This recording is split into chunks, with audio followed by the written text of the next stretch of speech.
para keluarga, dimanapun Anda berada, salam sukacita, salam penuh rahmat untuk Anda semua.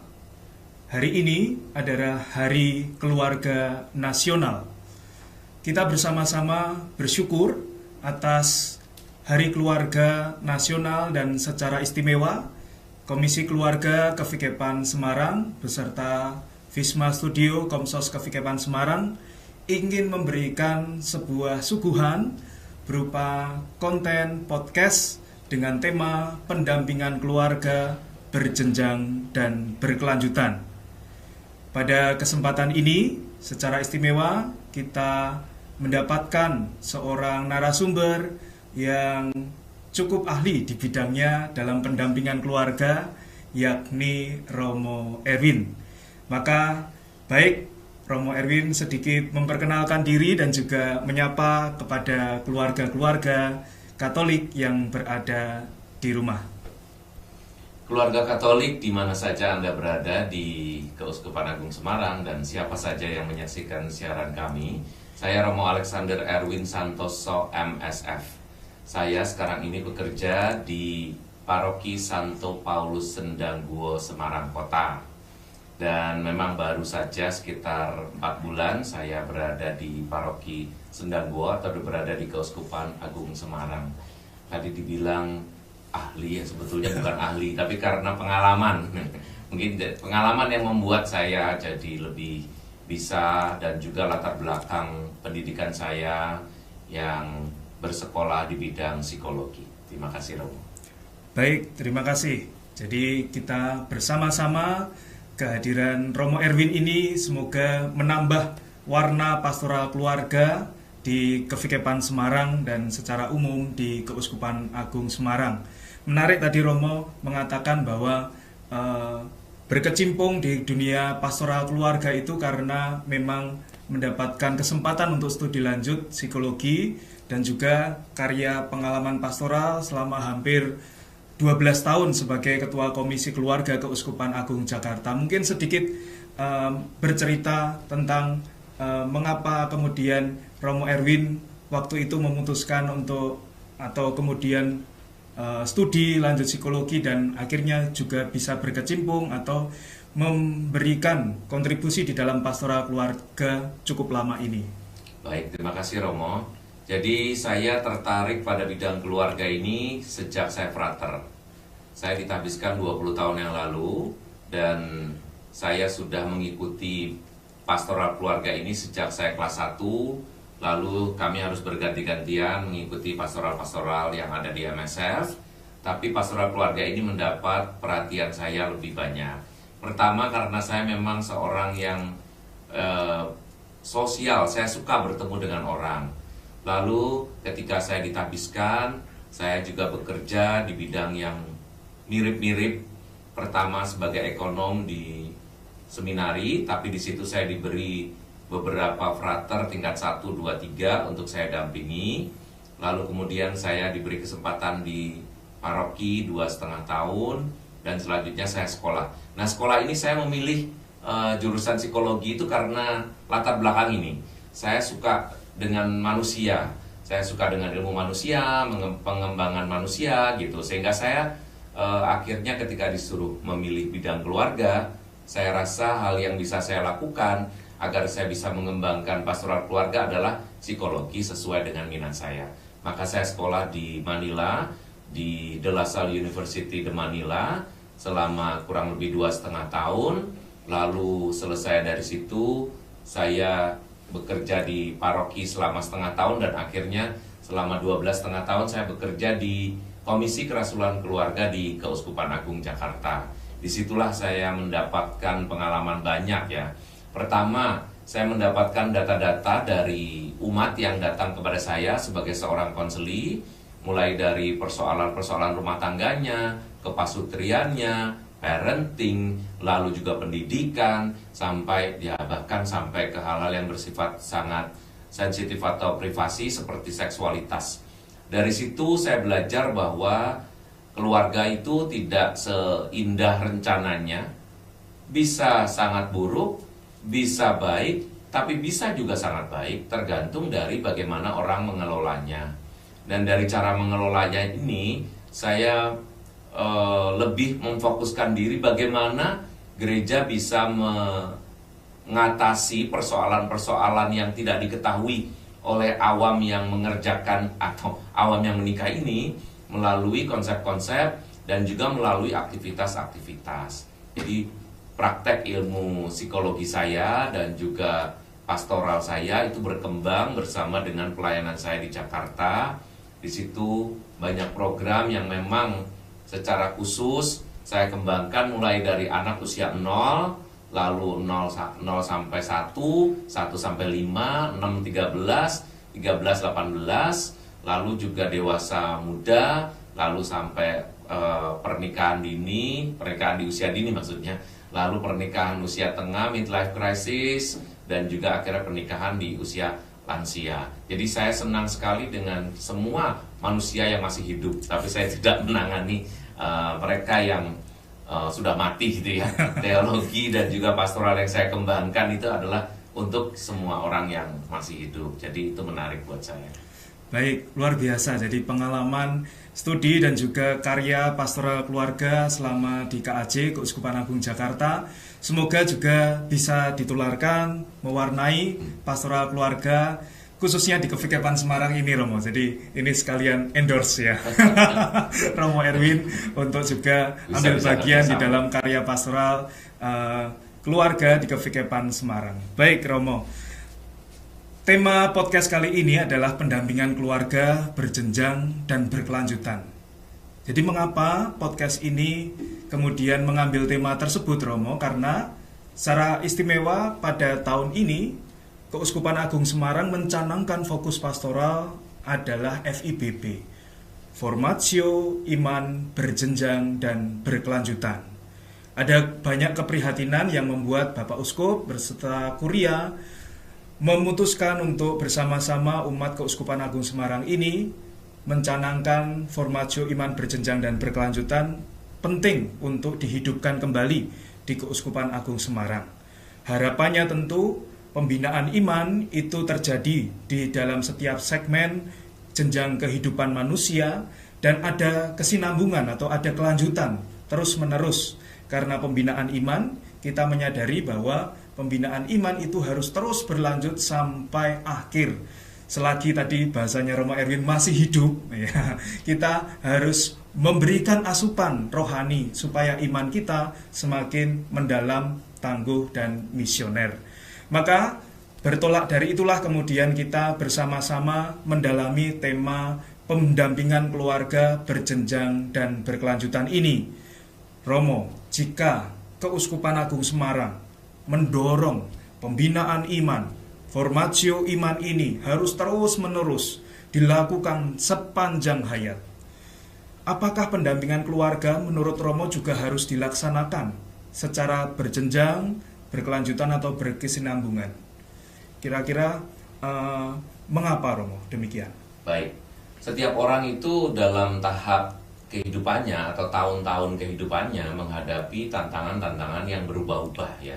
Tantangan itu bisa bertumbuh atau dia menurun situasinya. Nah, begitu juga dengan perkawinan. Perkawinan itu mempunyai unsur-unsur kemanusiaan yang dalam. Pertama, karena dua pribadi menjadi satu. Bukan hanya dua, nanti ada 3, 4, 5, sebanyak anak yang diberikan kepada pasutri itu ya. Dan hidup perkawinan sendiri itu antara kedua belah pihak yang menikah itu juga menjadi satu komplikasi tersendiri. Dalam hal psikologis, mereka harus mengembangkan diri, melakukan penyesuaian, understanding, pengertian, dan juga pendampingan, perubahan status, perubahan peran, dan itu menjadi sesuatu yang PR yang terus-menerus. Nah, kalau kita membagi tahap-tahap seperti yang diinginkan oleh Keuskupan Agung Semarang ini, tahap-tahap itu akan makin mempermudah para pendamping untuk memperhatikan keluarga berdasarkan tahap-tahap atau tahun-tahun perkawinan mereka. Karena secara psikologis dan secara sosial, tantangan dari perkawinan atau pasutri di tahun-tahun tertentu usia perkawinan mereka itu berbeda-beda. Nanti mungkin kita akan melihat bagaimana setiap pasutri atau pasangan itu akan berhadapan bukan hanya dirinya sendiri. Kita saja sebagai imam bisa menghadapi situasi sendiri berdasarkan usia kita ya. Kalau masih muda punya ideal-ideal, nanti di usia tengah punya banyak kegiatan berbagi waktu, di usia tengah menuju ke lanjut kita sudah mulai memikirkan masa depan, ketika di usia lanjut kita mulai berhenti dan mulai harus menyesuaikan diri, mungkin mengalami post power syndrome, atau juga nanti di usia yang sudah benar-benar emeritus, apalagi yang harus dikerjakan oleh Romo itu sendiri. Bayangkan kalau itu dilakukan oleh pasutri, di mana laki-laki dan perempuan bersatu untuk selamanya, dan kita memberi PR kepada mereka untuk mengembangkan persatuan dan kehidupan bersama ini sebagai sesuatu yang ada masanya dan ada ceritanya masing-masing di setiap tahap itu. Jadi akan sangat baik kalau berjenjang itu dikaitkan dengan tahap-tahap usia perkawinan gitu. Baik Romo, jadi ternyata menurut Romo penting sekali juga pendampingan keluarga itu dilaksanakan secara bertahap, berjenjang, dan berkelanjutan. Tidak hanya pendampingan iman, tetapi juga kita menyadari pendampingan keluarga itu juga menjadi wujud pendampingan iman terus-menerus, khususnya bagi orang dewasa di dalam pasca nikah.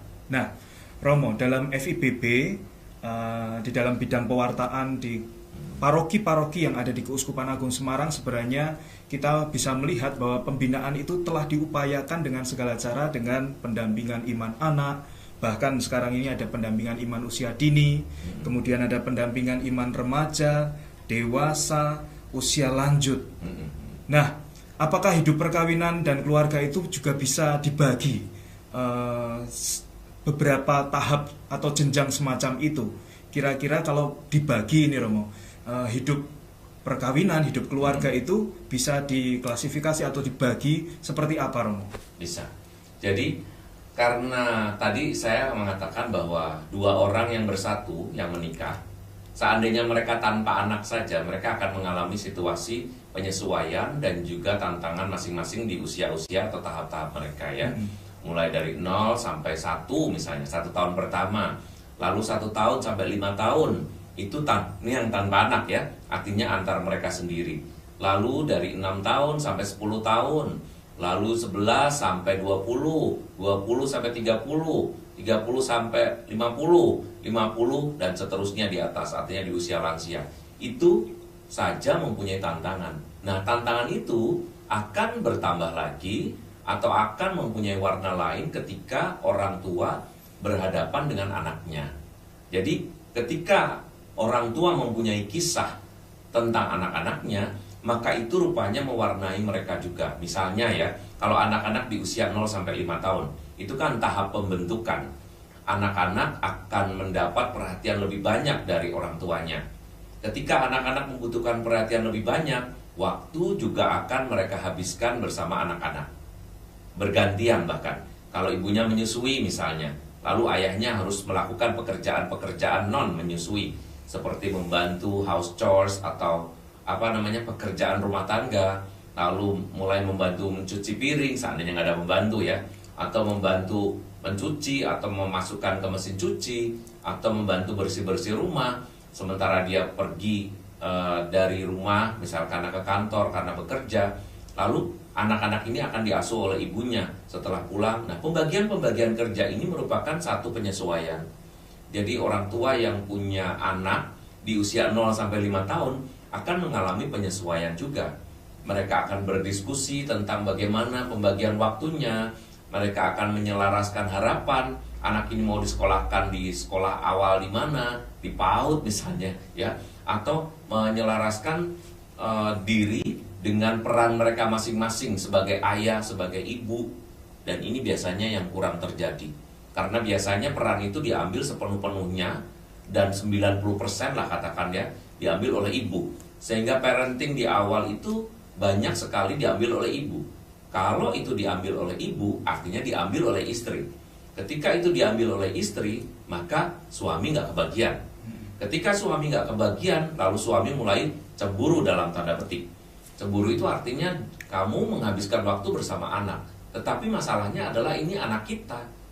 Sehingga kecemburuan itu tidak dipermasalahkan karena sungkan. Oh, ini anakku juga, aku kenapa aku jadi cemburu ya? Tapi masalahnya adalah pasutri is pasutri, tetap pasutri. Mereka membutuhkan kebersamaan, mereka membutuhkan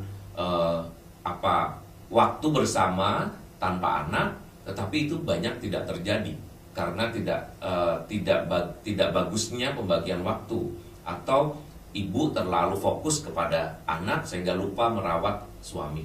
Maka tahap-tahap ini kalau dipahami akan menjadi lebih bagus lagi ya. Misalnya tahap membangun, anak-anak akan lebih repot lagi nih, 5-10 tahun. Mereka mulai sekolah SD ya. Lalu orang tua akan mulai sibuk dengan mengantar. Ketika mereka capek, maka pelayanan kepada pasangan menjadi kurang juga. Mulai dari yang laki-lakinya makin mulai melihat sekolahnya di sekolah yang bagus, bekerjanya mulai harus lebih kenceng lagi. Lalu kalau lebih kenceng berarti lebih sibuk lagi. Kalau lebih sibuk lagi jarang ketemu lagi. Lalu mereka mulai acak-acakan kehidupan seksualnya misalnya. Lalu juga acak-acakan kehidupan kebersamaannya, kurang sentuhan, jarang mengapresiasi, kurang waktu bersama, kurang memberi hadiah, atau kurang melayani. Karena yang dilayani adalah perusahaan-perusahaan tempat di mana mereka bekerja. Hari ini akan mempengaruhi ya. Jadi ada karier, ada finansial, ada waktu bersama dan sebagainya yang menjadi tahap yang pantas diperhatikan oleh kita sebagai para pelaku pastoral supaya pelayanan kita kepada keluarga dalam situasi masing-masing itu tepat sasaran. Baik Romo, jadi ada tahap-tahap dengan karakteristiknya masing-masing. Betul. Di dalam hidup perkawinan.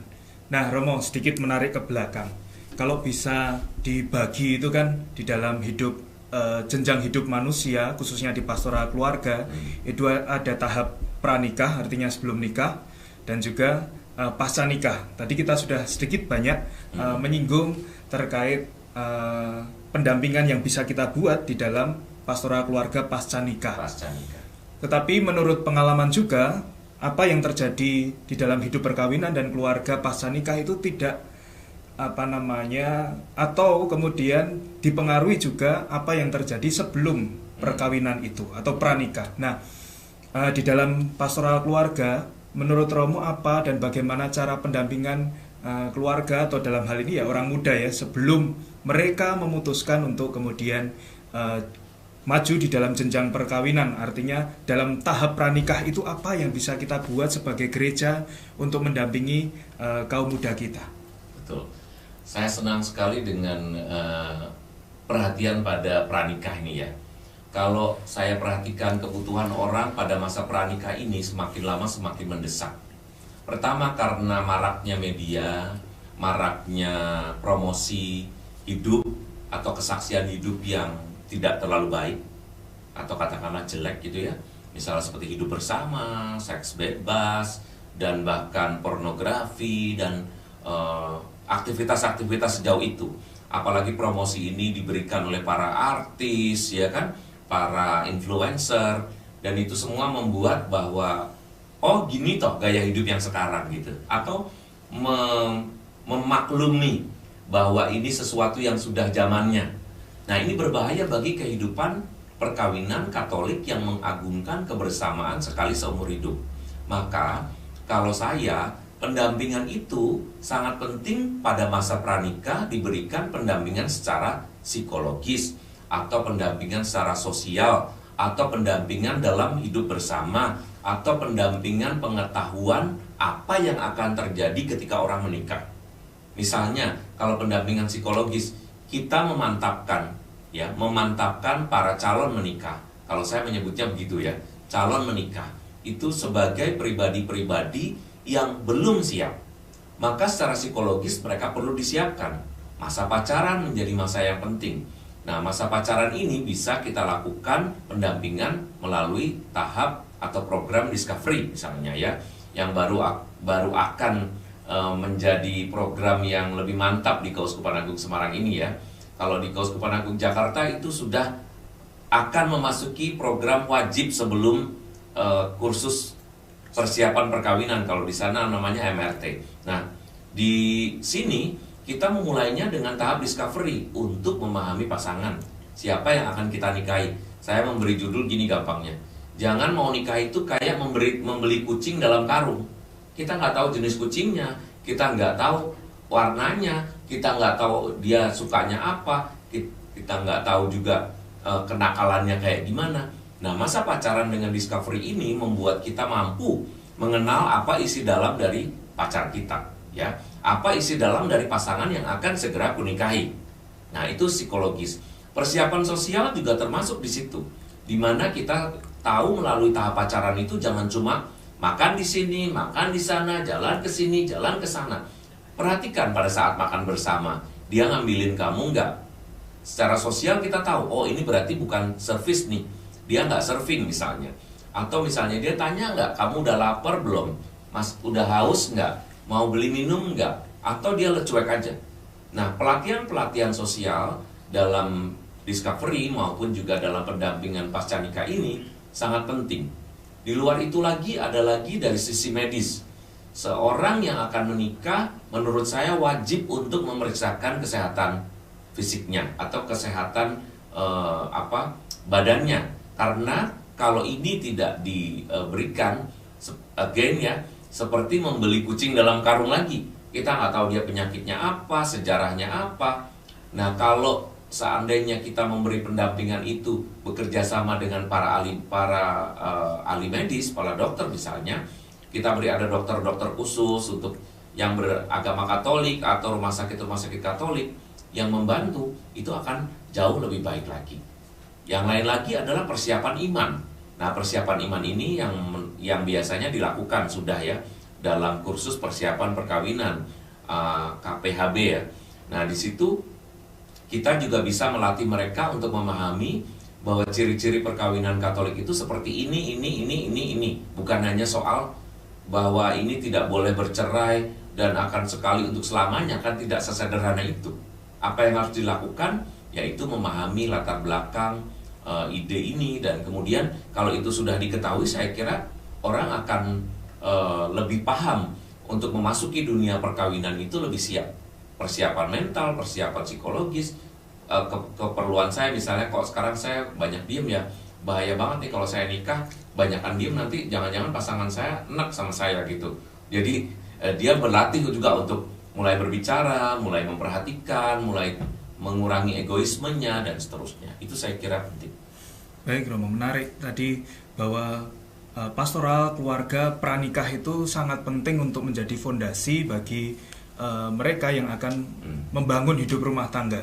Bahkan program ini itu kita lihat bersama, pemerintah juga mengadopsi hal itu. Ada siap menikah itu ya, BKKBN itu kan kalau dilihat itu kan seperti apa yang telah dilakukan di dalam gereja Katolik. Sedikit pertanyaan tambahan Romo untuk pranikah ini, bagaimana kita bisa membedakan? Sejauh ini kan gereja Katolik sudah sangat amat tertata untuk KPHB atau di dalam KAJ itu ada MRT, Preparation of Matrimony, artinya persiapan perkawinan. Kursus persiapan perkawinan itu sudah berjalan sedemikian rupa, itu menjadi syarat wajib bagi teman-teman yang mau menikah.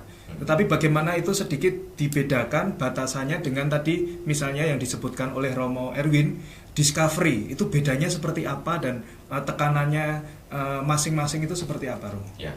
Discovery itu tahap pacaran ya. Sedangkan KPHB atau persiapan perkawinan, KPP, dan kalau Jakarta MRT tadi itu, MRT ini berbeda ya sedikit dari KPP karena MRT ini lebih bersifat workshop, orang bekerja di tempat. Sedangkan dalam KPHB semi-semi, antara bekerja di tempat dan juga mendapat pengajaran dari program teaching atau guru dan murid gitu ya. Sedangkan dalam KPP murni soal teaching atau antara guru dan murid, bahkan monolog bisa gitu. Nah, apa bedanya antara discovery dengan persiapan perkawinan? Kedua-duanya ini adalah persiapan perkawinan, tapi discovery ini adalah persiapan perkawinan jarak jauh. Jadi jarak jauh itu ya kan nikahnya belum tahu mau kapan. Ini kan baru pacaran. Semua orang yang baru pacaran misalnya baru jadian kemarin, hari ini ikut discovery pun bisa. Karena prinsipnya adalah saya mau mengenal siapa orang yang saya pacari. Sedangkan dalam KPHB, siapa orang yang akan saya kawini, kan beda. Bedanya di mana? Misalnya kayak, siapa orang yang saya pacari ini? Jadi saya lebih banyak belajar tentang apa sama dia. Soalnya pacar saya ini pendiam, maka saya harus ngajarin dia kayaknya, bukan ngajarin ya, maka saya harus menyesuaikan diri dengan dia bagaimana mengatur supaya kita berdua bisa saling bicara. Nggak cuma saya terus yang ngomong misalnya. Tetapi ini belum punya wawasan bahwa kita akan menikah. Memang orang pacaran itu tujuannya nanti akan menikah. Kalau cocok, maka bisa nggak cocok. Beda dengan KPHB adalah cocok nggak cocok, kamu harus nikah. Sedangkan dalam pacaran ini, Discovery ini program yang mempersiapkan perkawinan sebelum perkawinan dimulai, atau menyelesaikan masalah perkawinan sebelum perkawinan dimulai. Bagaimana menyelesaikan masalah perkawinan dalam Discovery? Menyelesaikan masalah perkawinan sebelum perkawinan dimulai ini adalah dengan putus. Itu yang kurang dipahami ya. Kalau saya mengatakan, meskipun ini bukan satu-satunya dan bukan tujuan Discovery, tetapi sesudah orang ikut Discovery, ternyata dia tahu bahwa isi dalam dari pasangannya itu nggak cocok sama dia, maka dia boleh-boleh saja memutuskan. Karena di dalam gereja tidak ada tahap tunangan juga, tidak ada tahap pacaran. Yang ada adalah yang diurusi oleh hukum gereja hanya soal menikah atau perkawinan. Maka tahap pacaran ini normal-normal saja kalau mereka putus. Sayangnya, orang melihat program Discovery ini sebagai program yang bisa memutuskan orang. Saya dulu meyakinkan ya selama 1-2 tahun itu meyakinkan supaya mereka mengikuti program Discovery ini dengan tenang. Karena kalau sekarang kamu memaksa mereka untuk menikah, padahal mereka nggak cocok, mereka nulis sendiri loh ini, tidak ditulisi, tidak dinasehati, tidak diberi masukan, tidak diajari. Mereka menulis sendiri dan tulisan itu ketika disatukan tidak cocok. Program Discovery itu kan saya menulis tentang pertanyaan itu, misalnya kalau saya mencintai itu, saya bagaimana? Kalau saya berharap, harapan saya dalam perkawinan seperti apa? Karena masing-masing menulis lalu ditukar. Dan ketika ditukar, wih, kok dia harapannya kayak gini, nggak mungkin nih saya begini misalnya. Lalu dia merasa nggak cocok, ya putus aja.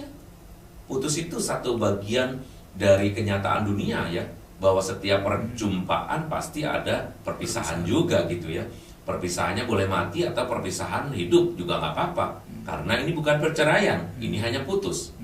Tetapi gereja akan bermasalah ketika masuk dalam dunia perceraian. Oleh sebab itu, untuk mengurangi permasalahan perceraian dan masalah-masalah berat selama masa perkawinan, Discovery lah jalan keluarnya. Sedangkan KPHB menjelaskan apa isi perkawinan. Dan isi perkawinan ini adalah keterampilan-keterampilan. Mengolah seksualitas masing-masing, mengolah finansial, mengolah iman, mengolah parentingnya, atau mengolah pemahaman mereka tentang sakramen perkawinan dan lain sebagainya. Berbeda, tujuannya sama, ke perkawinan, ke keluarga. Baik, terima kasih Romo Erwin yang telah sedikit menjelaskan terkait apa yang bisa kita buat di dalam pendampingan pranikah yang sudah berjalan KPHB itu untuk memberikan gambaran bagaimana itu rumah tangga perkawinan itu akan diupayakan, tetapi lebih baik jika mana sebelumnya itu pasangan muda, teman-teman OMK yang sedang berpacaran serius untuk mempersiapkan perkawinan akan lebih baik. Tadi penekanannya adalah bagaimana melihat diri, kesiapan diri pribadi, termasuk juga mengenal pasangan yang akan menjadi teman hidup seumur hidup. Karena di dalam gereja Katolik kan nggak ada garansinya ya Romo, setelah perkawinan kemudian nggak bisa ditukar tambah atau ganti. Baik. Nah Romo, apakah pendampingan untuk tahap pasca nikah itu bisa dibagi lagi dalam beberapa jenjang, dan bagaimana pembagian jenjang hidup perkawinan dan keluarga tersebut pasca nikah tersebut? Tadi Romo sudah sedikit memberikan gambaran, tetapi lebih definitif, atau misalnya 0 sampai 5 atau berapa tahun dan karakteristiknya seperti apa? Monggo Romo. Dulu saya menganggap bahwa perkawinan itu bisa beresiko di usia kapan saja ya, seperti karena orang bercerai itu kan ada yang baru setahun, baru 2 tahun, tapi baru 5 tahun. Ternyata ada yang 43 tahun juga pengen nikah lagi, pengen cerai gitu ya. Sehingga saya melihat bahwa ini berarti ini bisa melanda semua tahap ya. Tetapi yang bisa saya amati adalah bahwa setiap tahap perkawinan itu ternyata masalahnya beda-beda. Ada yang baru sadar, misalnya yang ekstrim ya, usia 43 tahun perkawinan. Extremely mereka mengatakan, bukan mereka, salah satu pihak, ini saya tuh baru sadar loh, untung sekarang tuh saya udah punya cucu, jadi saya sudah menikahkan, anak-anak sudah mapan. Ternyata suami saya itu memang manusia aneh. Dari dulu saya memendam perasaan sepi karena merasa bahwa suami saya bukan orang yang komunikatif. Jadi sekarang karena saya udah gak punya tanggungan lagi, saya pengen bercerai. Jadi ternyata tahap-tahap itu memang nyata gitu. Nah, tahap-tahap yang kemudian saya teliti dari usia-usia itu, mereka membutuhkan pendampingan sendiri-sendiri. Misalnya ya, pendampingan untuk orang di usia 0-5 tahun. Orang yang sudah menikah meskipun berpacaran selama apapun juga, mereka akan memasuki dunia yang sama sekali berbeda. Apalagi kalau pacarannya singkat lewat media sosial misalnya, dan itu akan sangat akan sangat berbeda ketika memasuki dunia perkawinan. 0-5 itu pasangan menyesuaikan diri dengan masing-masing ya, karena dulunya jarang tidur bersama kalau yang benar ya. Kalau yang sering tidur bersama itu kan namanya Summon Leven atau hidup bersama ya. Nah, mereka akan menyesuaikan diri sebagai suami istri, tahu bagaimana misalnya tidur meskipun kasurnya besar, nih hal yang sepele ya, tapi tidur tidak, melatih untuk tidak karateka di atas ranjang ya. Lalu perannya apa? Sebagai laki-laki, apakah saya berperan hanya sebagai seorang pencari uang atau pencari duit? Lalu hal yang lagi adalah mereka menghadapi situasi keluarga besar. Sementara mereka masih muda. Kalau di Indonesia ini kan orang tua, anaknya baru nikah itu kan tetap jadi orang tua. Kita umur 50 aja orang tua tetap orang tua. Datangnya ada yang panggil ada yang tetap orang sudah 50, 40 panggilannya tetap nyonyo, le, ya kan? Lalu nang. Dan itu menunjukkan bahwa kekuasaan orang tua itu tidak terbatas ya. Kekuasaan yang saya maksudkan adalah intervensi.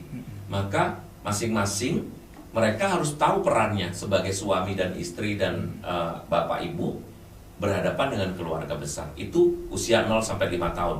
Usia 5-10 tahun misalnya, itu adalah tahap untuk membangun. Mereka membangun komunikasi setelah melalui tahap 5 tahun dan aman misalnya. Pasangan mulai membangun fondasi nih. Kita nggak bisa gini-gini aja, kita bukan keluarga baru. Umur kita juga udah 30-an, biasanya kan gitu kan ya. Kalau menikahnya normal, misalnya umur 25 atau 26, 27 kan berarti sudah 30-an ya. Pasangan membangun fondasi dengan karir, keuangan, mereka sudah mulai nggak terlalu kalau bisa dikatakan sudah nggak terlalu nafsu-nafsu amat gitu, nggak gairahnya, maksud saya gairah dalam hal seksual, kehangatan itu sudah nggak seperti kawin orang yang baru kawin gitu ya, bulan madu.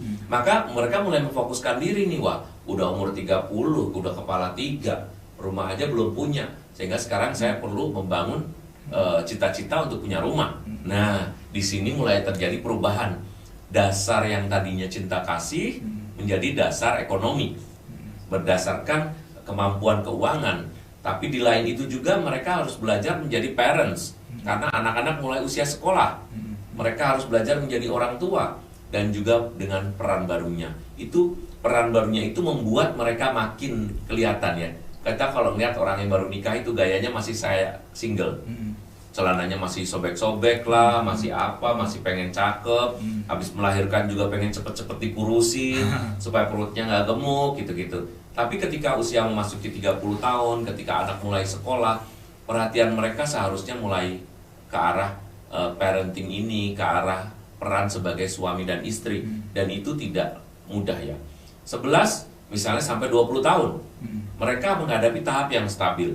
Ketika biasanya orang-orang muda 30-an itu kan mendapat peran tertinggi.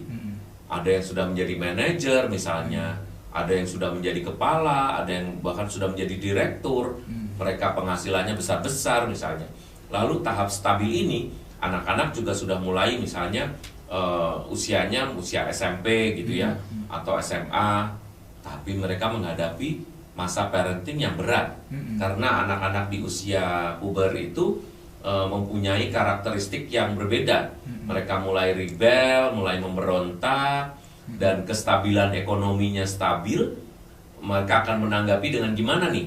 Apakah akan mensupport anaknya secara finansial, atau akan memberi batasan-batasan, sehingga orang dipaksa untuk menjadi lebih bijaksana sebagai orang tua. Sementara wajah mereka juga sudah berubah kan ya. Kalau mereka sampai 20 tahun perkawinan sudah 45.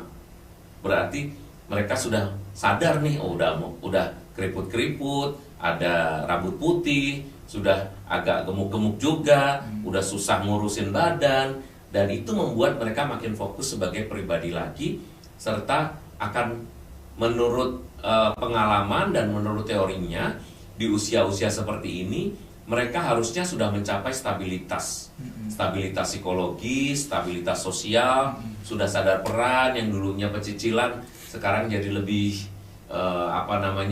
lebih santun, lebih bijak begitu. Itu di tahap 11 sampai 20 tahun. Usia 20 tahun tahap penyesuaian midlife. Mereka menghadapi situasi udah mulai agak sakit-sakit nih misalnya ya. Kalau 30 tahun kan berarti sudah hampir mendekati 60 tahun. Mendekati 60 tahun mereka pasti akan mengalami situasi yang berat berkaitan dengan perubahan fisik ya. Lalu anak-anak juga mereka sudah mulai menikahkan anak-anak, tapi belum punya cucu. Jadi ada yang sudah punya cucu kalau nikahnya muda sih.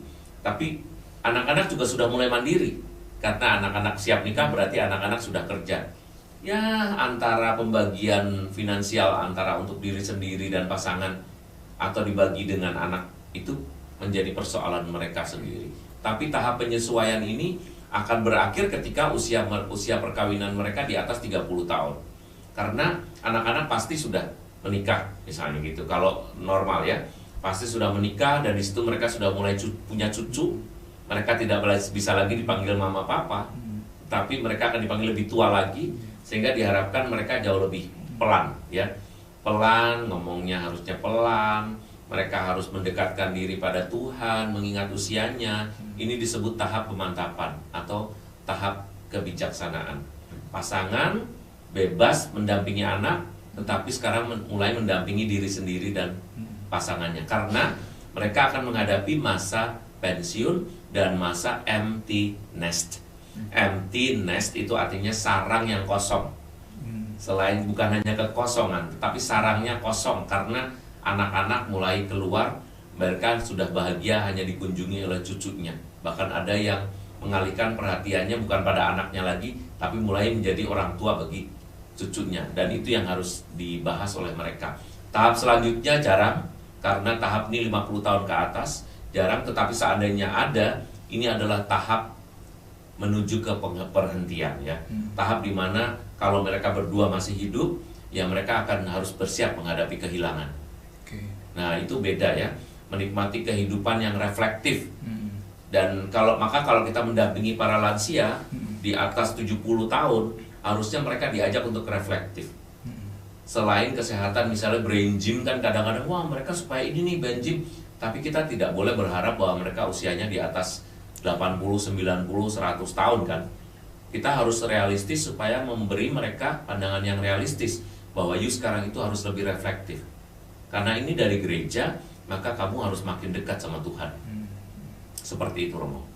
Baik Romo, menarik bahwa setiap tahap itu dinamis ya, berkembang, kemudian juga tugas-tugas berkembang dari setiap tahap. Nah Romo, kalau kita melihat bahwa sebenarnya setiap tahap itu pasutri atau pasangan suami istri harus membina hidup rumah tangganya, tadi seperti disampaikan Romo. Tapi yang terjadi kadangkala setelah menikah itu pasutri seolah-olah ya melanjutkan kehidupan rumah tangganya mengalir begitu saja. Jika relasi tidak terbina dengan baik, bahkan data menunjukkan pengalaman muncul banyak masalah-masalah pemicu konflik rumah tangga. Nah mungkin Romo di sini bisa memberikan tips-tips agar para pasutri, pasangan suami istri juga bisa tetap menjaga nyala api hidup perkawinan dan keluarga mereka yang sudah berkobar-kobar di awal, supaya terus-menerus kemudian bisa menjadi pengikat relasi rumah tangga mereka.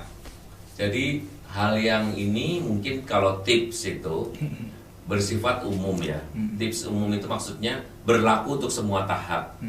Yang kalau tahap-tahap itu lebih melihat pada realitas fisik, realitas usia, dan realitas hubungan sosial di antara circle di keluarga mereka. Misalnya antara saya orang usia 45 tahun, saya berhadapan dengan istri saya yang lebih muda sedikit. Saya harus bagaimana nih terhadap anak usia segini, ada perbedaan generation gap dan seterusnya. Lalu saya harus bagaimana menghadapi masalah keuangan dan masalah sosial kami. Nah, itu kan yang perlu dipelajari ya pada saat berhadapan dengan tahap-tahap itu. Tetapi apa yang Romo tanyakan tadi itu berkaitan dengan masalah bagaimana menjaga api. Nah, api ini kan harus dijaga dari mulai nol sampai mati kan.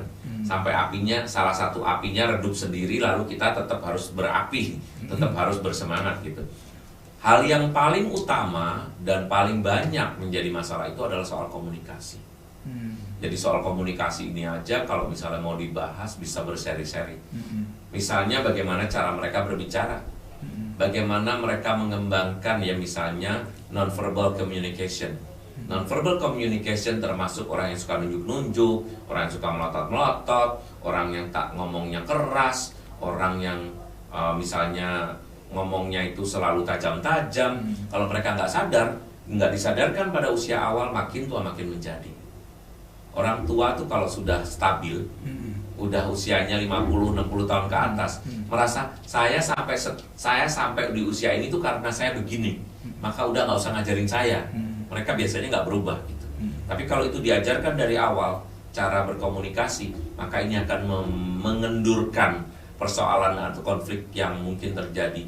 Karena konflik tidak mungkin bisa hilang, sama sekali itu nggak mungkin, udah mustahil aja. Selama kita bertemu dengan orang lain pasti akan terjadi ya. Maka diskusi rutin mengungkapkan perasaan. Kalau itu dalam komunitas-komunitas kategorial biasanya diucapkan ya. Termasuk retret. Tips di tengah ya, saya menyarankan untuk Anda yang menikah untuk secara rutin mengikuti retret atau rekoleksi. Karena kalau tidak ada, Anda akan merasa baik, padahal Anda membutuhkan inspirasi dari orang lain. Yang kedua adalah resolusi konflik. Kita punya konflik nih, kita punya masalah, dan kita lalu bisa berkonflik. Konflik itu artinya nggak cocok ya, lalu bergesekan dan seterusnya. Apa yang bisa kita tempuh? Latihan untuk menjadi tenang, latihan mendengarkan. Orang-orang di zaman sekarang ini sangat sulit menjadi tenang, karena begitu tenang sedikit diambil HP. Diambil HP, dia juga justru mengobarkan semangatnya itu dengan konten-konten. Konten-konten makin berkobar, itu konten-konten yang adiktif, ya, adiktif maksud saya. Konten-konten yang akan menuntut kita untuk melihat lagi. Akibatnya memang kita bisa killing time lah. Kita bisa membunuh waktu dengan cara misalnya scrolling, swipe itu. Lalu akhirnya kita bisa seolah-olah, tapi ini nggak menyelesaikan. Karena kita kehilangan kemampuan untuk tenang. Tenang itu nggak nonton. Tenang itu ya mengamati, mendengarkan, senyum, dan kita understand. Senyum itu artinya oh gitu. Ya saya paham. Akhirnya kita jadi paham. Lalu kita bisa berhenti sebentar kayak Bunda Maria tuh ya. Bulannya udah lewat nih, tapi paling nggak kan kita tahu bahwa oh iya, menyimpan segala sesuatu dalam hatinya.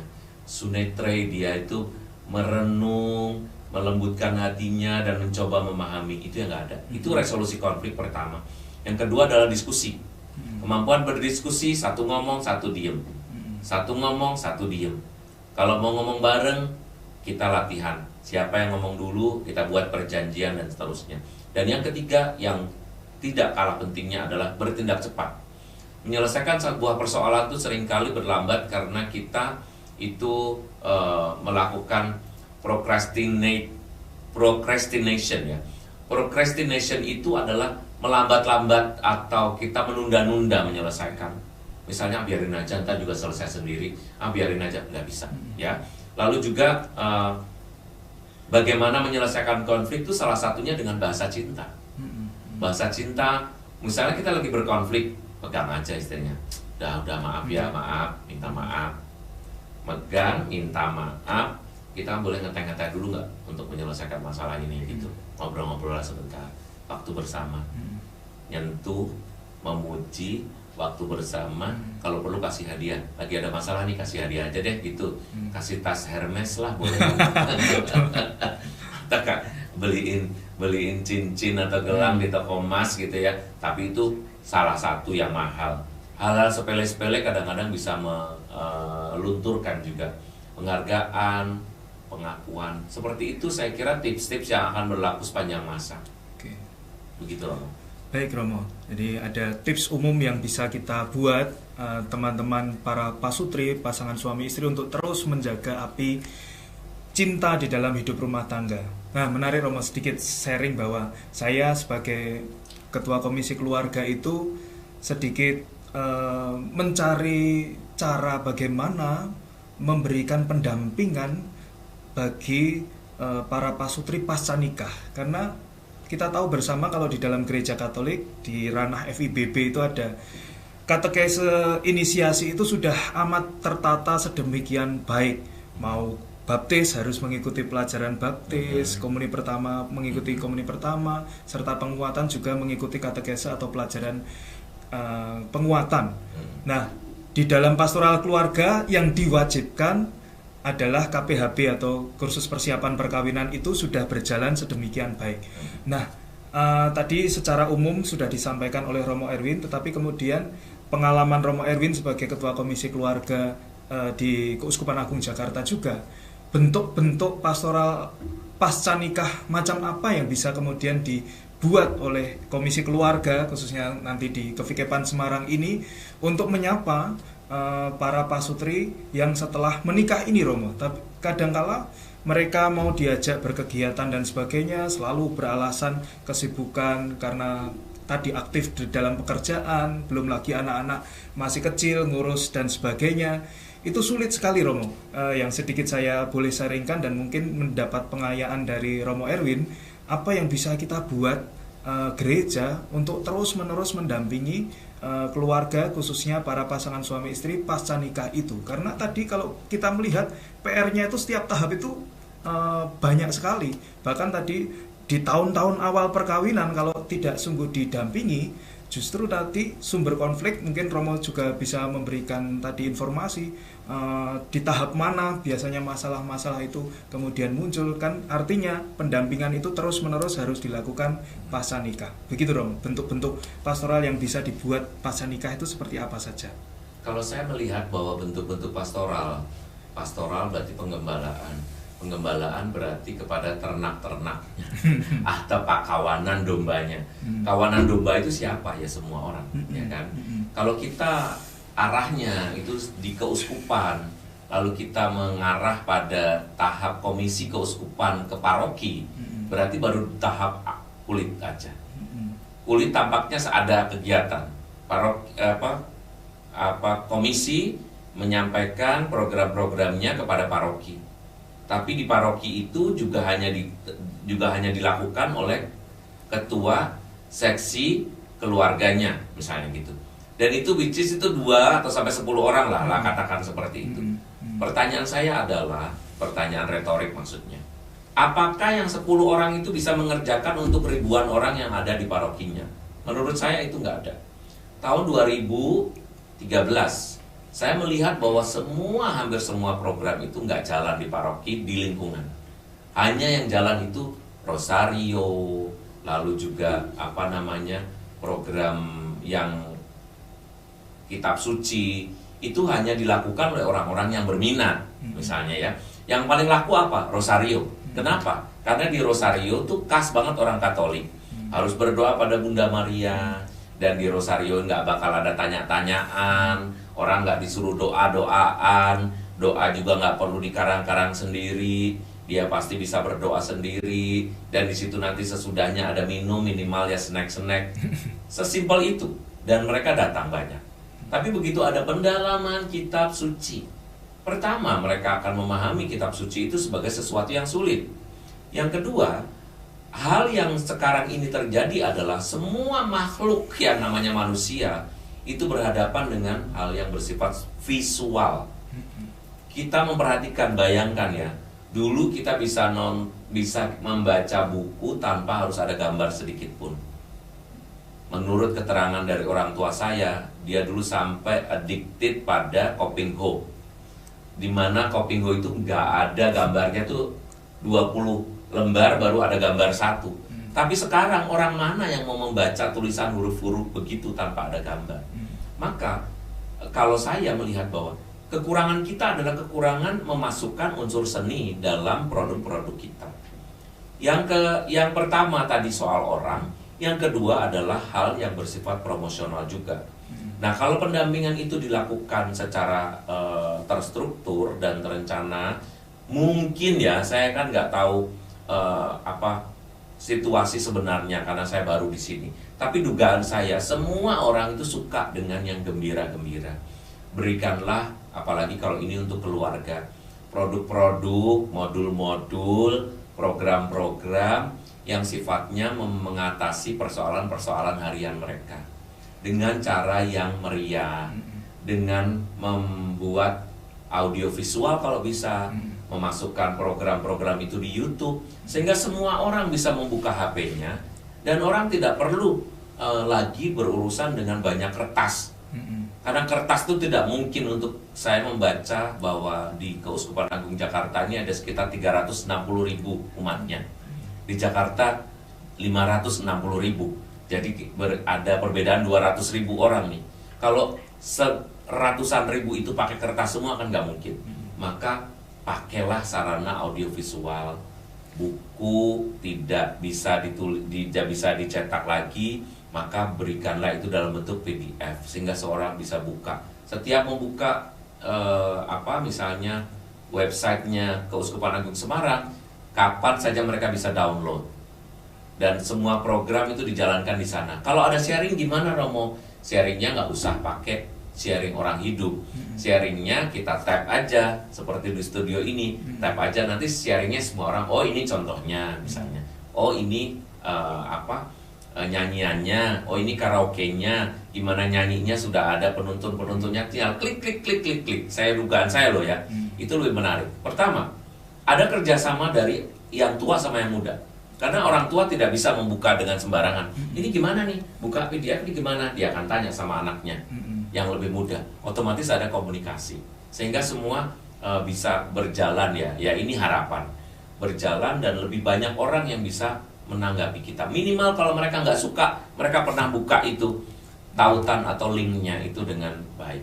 Nah, kalau tips ini kita perbanyak dengan flyer-flyer, dengan umbul-umbul atau apapun yang bisa dilihat tadi saya bilang, itu akan lebih memantapkan lagi sebuah program. Misalnya FIBB, ini cuma usulan aja ya.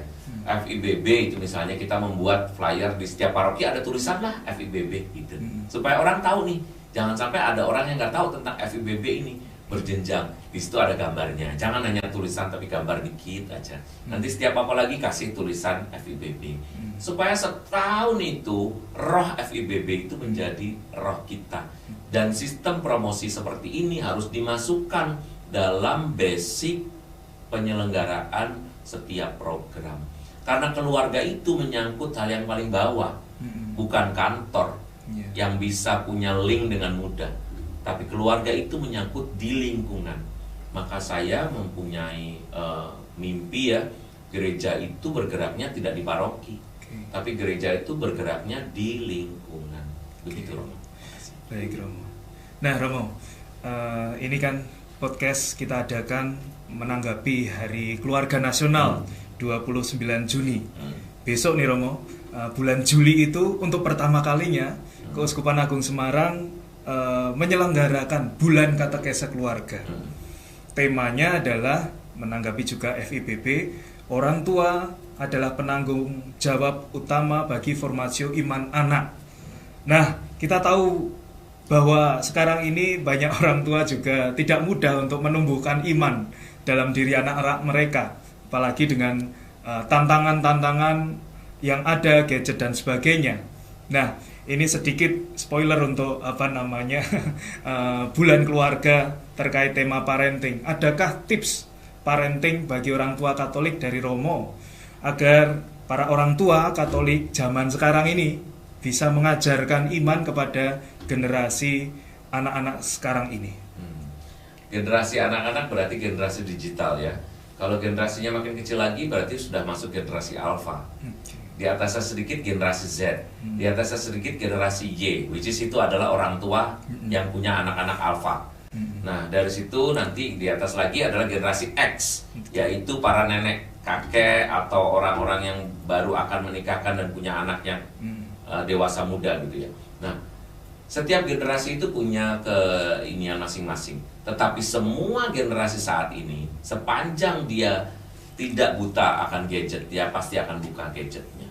Maka pendampingan atau tips harus menyangkut hal itu lagi.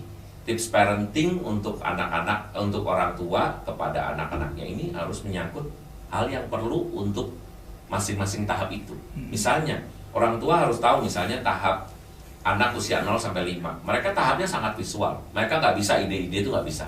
Ide-ide cuma bilang, diingat pengulangan ya, misalnya seperti ayo bilang terima kasih, bilang terima kasih, terima kasih. Oh nggak gitu bilangnya, yang balik, coba bilang terima kasih gitu. Terima kasih. Jangan kecepatan. Terima kasih. Karena pengulangan mereka akan tahu. Dan di samping itu harus ada hal yang mereka lihat. Maka mengajarkan iman kepada anak-anak 0 sampai 5 tahun itu harus penuh dengan colors atau penuh dengan warna, penuh dengan gambar. Saya kok masih ingat ya bagaimana cerita Gideon dan Simpson, atau saya masih ingat Samson dan Delilah misalnya. Karena waktu itu saya waktu kecil saya ikut ayah saya sampai kelas 2 SD itu saya ikut ayah saya di GKI, di mana kalau sekolah minggu itu selalu penuh dengan gambar-gambar, diceritain di sana. Lalu waktu itu belum ada LCD pasti ya, tapi diceritakan buku-bukunya, dikasih gambarnya, dibawa pulang. Saya kumpulin tuh gambar-gambar rohani itu ya, dan itu menjadi masa kecil saya. Sehingga ketika saya menjadi dewasa, saya ingat masa itu, iya ya, yang memorable itu masa itu. Lalu 6 sampai 12, anak-anak sudah mencapai tahap sekolah. Tahap sekolah berarti mereka sudah dapat masukan terus. Kebanyakan pelajaran ya, bahkan belajarnya bisa sampai jam 2, kalau kelas 6 atau berarti udah mulai masuk SMP nih, setengah 2, dan sepanjang itu. Kalau di rumah kita ajari iman lagi dengan cara yang sama, mereka akan enak. Suruh aja tonton video misalnya gitu, ini loh videonya bagus, ditemani, ayo nonton bareng. Nah misalnya dengan cara begitu, lalu ditemani, ingat ditemani. Untuk ke gereja juga harus ditemani. Jangan anaknya, kamu ke gereja ya, mama nanti belakangan, papa belakangan, bapak ibu nanti gini. Nggak bisa. Mereka belum boleh dilepas karena orang tua melepas anaknya di usia 18. Sebelum mereka lepas, mereka harus penuh dengan rekaman suara orang tua. Suara orang tua yang ngajak mereka ke gereja, suara orang tua yang mengajak mereka berdoa, suara orang tua yang mengajak mereka membaca kitab suci, suara orang tua yang membuat mereka itu misalnya tidur di jam sekian, belajar dan ingat, suara orang tua yang menasihati itu. Nah ketika usianya sudah misalnya tahap SMP, SMA, itu lebih ke arah pemahaman akan diri mereka, mencintai diri mereka, bersyukur kepada Tuhan. Again, audio visual. Menurut saya kalau sampai sekarang ini audio visual apalagi dimasukkan dalam medsos, itu bagi anak-anak remaja sampai dengan usia 18 itu sudah paling efektif. Kalau seorang orang tua ya, seorang papa atau seorang mama yang buta akan media sosial, mereka hanya penuh dengan kata-kata, anak-anak akan bosan karena mereka nggak bisa. Telinga sama mata itu, telinga mata itu harus jadi satu. Mereka mulut itu udah jarang dipakai. Karena apa? Karena mereka ketika nonton itu diem. Yang gerak adalah telinganya, sensoriknya hanya telinga dan mata. Dan itu maka audio dan visual ya, telinga dan mata yang dipakai. Bagaimana caranya kita menjadi sebuah program audiovisual dari Tuhan menjadi hadiah melalui telinga dan mata itu. Oke. Jadi intinya adalah orang tua itu tadi seperti disampaikan Romo Erwin, hadir, ditemani, dan juga kita sebagai orang tua mengikuti apa yang menjadi karakter anak sekarang ini. Kalau memang anak-anak membutuhkan audiovisual, kita juga harus belajar dengan rendah hati, update untuk mendampingi mereka. Kebutuhannya dengan audiovisual akan sangat membantu di dalam mengajarkan iman. Baik Romo, untuk mengakhiri ini mungkin Romo sedikit memberikan kata-kata terakhir untuk tema besar kita ya, pendampingan keluarga berjenjang dan berkelanjutan untuk kali ini. Monggo Romo. Kata-kata kesimpulan saya, menjadi pribadi yang menikah dan kemudian menjadi orang tua itu adalah panggilan.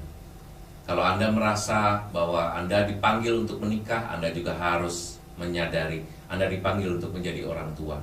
Dan kalau itu panggilan itu kita terima dengan senang hati, saya rasa itu akan menjadi bekal bagi kita untuk mendampingi pasangan, menjadi pribadi yang memberkati, mendampingi anak, menjadi pribadi yang memberkati sesuai dengan zaman, dan Anda tidak akan kehilangan apapun berkat yang berasal dari Tuhan.